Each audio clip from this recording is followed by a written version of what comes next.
Minutes later, the guild lady informed Yuyudo that she had registered him as an adventurer under the name Kano Yuyudo and handed him his quest list. As he looked at her, captivated by her beauty, his evil eye activated, revealing her name as Emilia Garrett. She was a human, employed by the guild, and possessed a powerful unique ability, Arm of God Destruction, the Breaker, which allowed her left hand to cancel the magic of any object it touched. Shocked by her strength, Yuyudo quickly composed himself as Emilia noticed his stare and asked if something was wrong. He brushed it off, replying that everything was fine. Emilia showed him a list of quests suited to his level and asked if he was interested in any particular one. Yuyudo responded confidently that he would take all the subjugation quests. She nodded in understanding, while he internally noted that the pay seemed low, especially since he'd need to defeat around 30 monsters in 2 nights. He briefly wondered if he should seek work outside the guild for better compensation. Emilia then handed him a beginner set, wished him a safe journey, and he accepted it, deciding to give these quests a try. Later, in a nearby forest, Yuyudo crouched behind a bush, observing a group of monster bats flying overhead. Taking aim, he threw his spear, successfully taking down 2 bats in one strike. Approaching the fallen creatures, he calculated that he'd now defeated 10 monsters in total. He began harvesting proof of the subjugation, feeling slightly frustrated. The fighting itself wasn't difficult, but collecting the evidence was tedious. After finally finishing, he opened his system menu, preparing to continue with his next plan. He saw that his wind magic skill had leveled up to level 2, and noted he'd need to defeat 20 more bats to reach the next level. Recalling that his level 1 wind magic had been about as strong as a low fan setting, he wondered how much stronger it had become. Activating it, he released a small gust, only to see the flowers in front of him barely swaying. Disappointed, he thought it was now equivalent to a fan on high, still not particularly useful in battle. He chuckled, thinking of classic Magic Academy stories, where protagonists' beginner-level magic accidentally causes a stir, like lifting skirts. His own wind magic was far from that level of power, so he figured he'd need to keep leveling up by completing more quests. After a successful hunt, Yuyudo returned to the guild's adventurer quarters. Emilia greeted him with a warm thank you for his hard work and handed him his reward for completing the quests. She also informed him that he'd been promoted and could now take on more challenging quests. Looking at the Rhea coins, he felt a surge of pride. It was his first hard-earned money in this world. Emilia then asked him how he found his first quest and whether it had been difficult. Yuyudo replied that it wasn't too bad, although he found it more challenging to collect proof of the monster's defeat than to actually subdue them. Emilia suggested that, if he found harvesting evidence to be troublesome, he consider forming a party with friends. She also mentioned that he could purchase better weapons at the guild's authorized store, which would help him tackle tougher monsters. Yuyudo left the guild, contemplating the idea of friends. While having allies would make things easier, he knew his true identity had to remain a secret, which could quickly become a hassle. If only the orcs hadn't summoned him, he thought, he'd be busy saving a beast-eared slave girl in another world's game by now. Suddenly, he heard a woman shouting, "Let me go!" Startled, he looked over and saw a man gripping Spica, the inn's maid, while shouting at her to stay quiet. 2 men were harassing her, and Yuyudo stepped closer, asking what was going on. Spica noticed him, but the bald man turned angrily, grabbing Yuyudo by the collar and demanding to know who he was and telling him to mind his own business. Calmly, Yuyudo gripped the man's hand and squeezed it, replying that it would be better to answer his question first.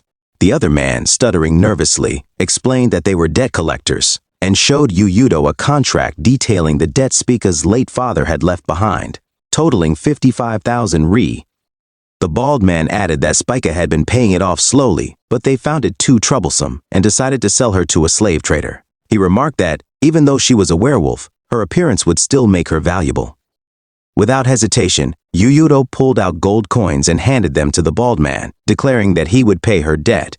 The bald man caught the coins eagerly, verifying they were real, while his partner gawked in disbelief, asking if Yuyudo was a famous adventurer to have so much money. Yuyudo asked them to hand over the contract, which they quickly did before running off, thanking him for his patronage. Yuyudo crumpled the contract in anger but then thought better of discarding it recklessly and slipped it into his bag, noticing Spica staring at him in amazement, visibly touched. As the sun began to set, he suggested they head back to the inn together, and Spica nodded in agreement. As they walked, Yuyudo inwardly groaned, realizing he'd used up all his money just to play the hero. Then Spica called his name, and he turned to see her looking at him with a mixture of gratitude and guilt. She thanked him for his help and apologized, tears welling up as she confessed that she had caused him trouble. Her ears drooped in sadness, and he couldn't help but think it looked adorable. Reassuring her, he told her not to worry. After all, it was the money he'd given her that had made her a target. She insisted it was her fault for failing to pay off her father's debt, and vowed that she would return the money to him someday. Then, blushing, she shyly asked if he would allow her to repay him in some way. Surprised, Yuyudo asked her what she meant. Spica hesitated, then softly requested that he let her be his slave, leaving Yuyudo both shocked and confused. Spica repeatedly bowed, apologizing for overstepping by suggesting she could be his slave, explaining that she was too lowly to assume such a position. Yuyudo, flustered, stammered as he asked why she would even want to be his slave. She explained that her job required her to be perceptive about people, and she believed he was destined for great things. She wanted to be there to witness it. Yuyudo quickly downplayed her praise, explaining he'd only managed to use a simple farming trick to gather some resources, and that having a slave might be a bit troublesome. However, Spica pointed out that it was common for adventurers to travel with slaves in this world. This made Yuyudo pause, feeling a bit shy. If that was the custom here, maybe having a companion like Spica wouldn't seem out of place. Spica then bowed, stammering as she swore she'd do anything if he accepted her as his slave. Taken aback, Yuyudo finally agreed, but added that he was really looking for a friend. He called her by her name, Spica, to officially greet her as a friend, and her tail began to wag with excitement as she thanked him. Then she paused, realizing something, and asked if she had ever mentioned her name to him. Yuyudo apologized, explaining that he had a unique skill called Evil Eye, which allowed him to see people's statuses. Spica's eyes lit up with admiration. She asked if he's a skill holder, and Yuyudo confirmed it with a nod. He then asked if the slave contract skill would allow him to establish a slave relationship directly.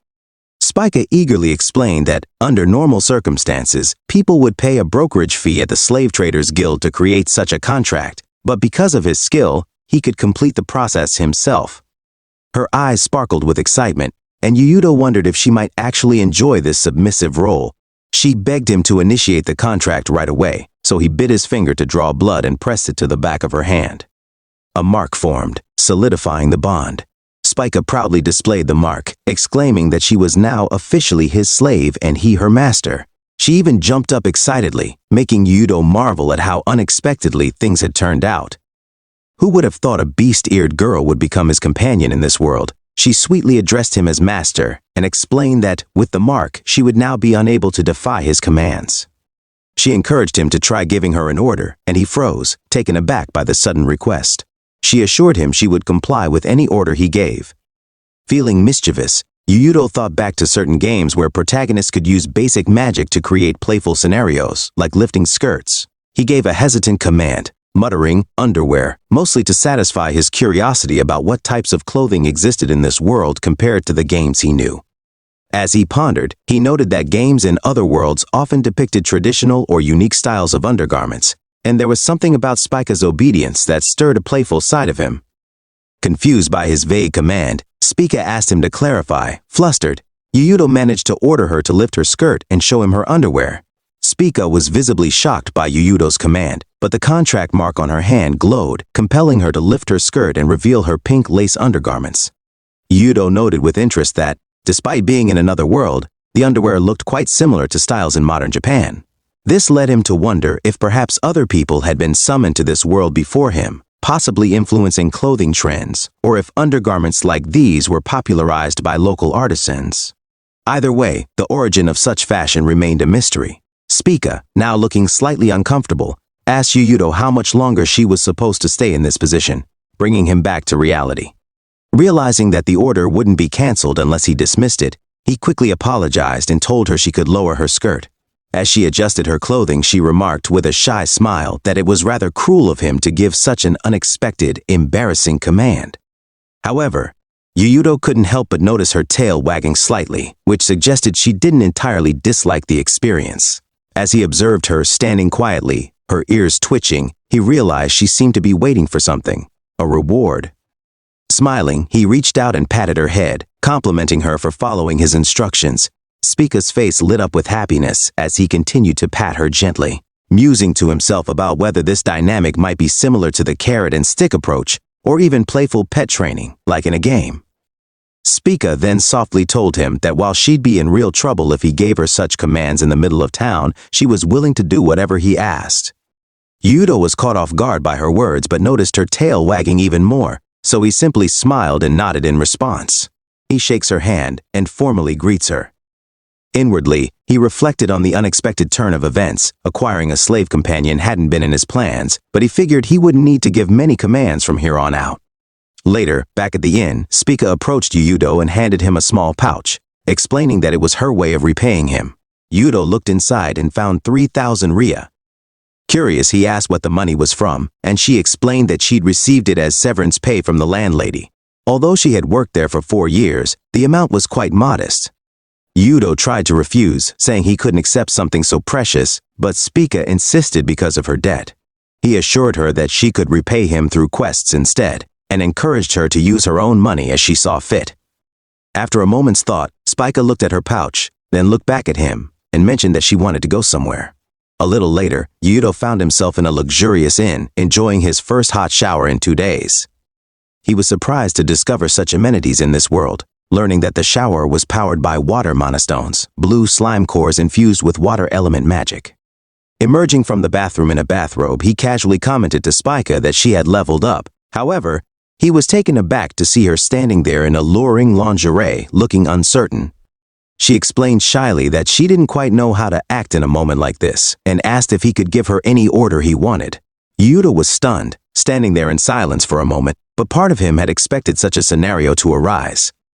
Until now, he'd only interacted with girls in games, spending so much time focused on virtual worlds. Yet he still felt a natural longing. Unsure if it was appropriate to let things progress this quickly after only just meeting Spica, he found himself drawn to her undeniable allure. Realizing he didn't want to hold back anymore, he moved closer, laying her down as she looked up at him sweetly, telling him to go ahead and give her the order. Yudo reached into the cabinet, hoping to find something, only to realize it was empty. Spica, noticing his hesitation, asked if something was wrong. He stammered, explaining that he was wondering if they had any contraceptives. Spica looked at him, puzzled, and asked what a contraceptive was. Yudo quickly realized that such things didn't exist in this world, leaving him to wonder if he could truly take responsibility if Spica were to become pregnant, knowing he intended to return to his original world someday. He realized that going further with Spica could mean leaving her behind with a child. Caught up in these thoughts, he simply told her, "Come here," surprising her. She nodded, approaching him, and he pulled her into a hug, holding her close without saying more. Spica, a bit confused, softly called his name, but he gently tilted her face toward him and apologized. He asked if can they just stay like that tonight. When she inquired if it was an order, he replied that it was. She agreed, and they spent the night together, simply hugging each. The next morning, Yudo told Spica that he planned to visit a store to buy weapons. She immediately offered to accompany him, but he explained that she should stay behind. Taken aback, she asked why, and he clarified that while it was common for adventurers to have slaves, he had only just acquired one yesterday, which might raise suspicions. They still had some time before checkout, so he suggested she take the opportunity to relax. He left, hoping she wouldn't feel hurt by his decision, though he knew it might feel like he was denying her affection. Later, at the weapon shop, Yudo met Adolf Rudolph, a human merchant with the unique skill appraisal. Adolf offered to buy the orc spear, staff, and the adventurer's clothes for a total of 8,900 rya. Adolf also mentioned he would put any rare items up for auction, and suggested Yudo return the day after tomorrow to check on the sale. Yudo agreed. Looking at the sword, he tells Yudo that he did really manage to find such a rare item. Yudo wondered if Adolf suspected something about his origins. However, Adolf simply praised him, remarking that Yudo seemed strong and had impressive muscle tone. Yudo responded with a smile, feeling relieved, though he couldn't shake the feeling that he was being watched. As they continued talking, Adolf advised Yudo that if he were to acquire the auction earnings, he might consider buying a slave.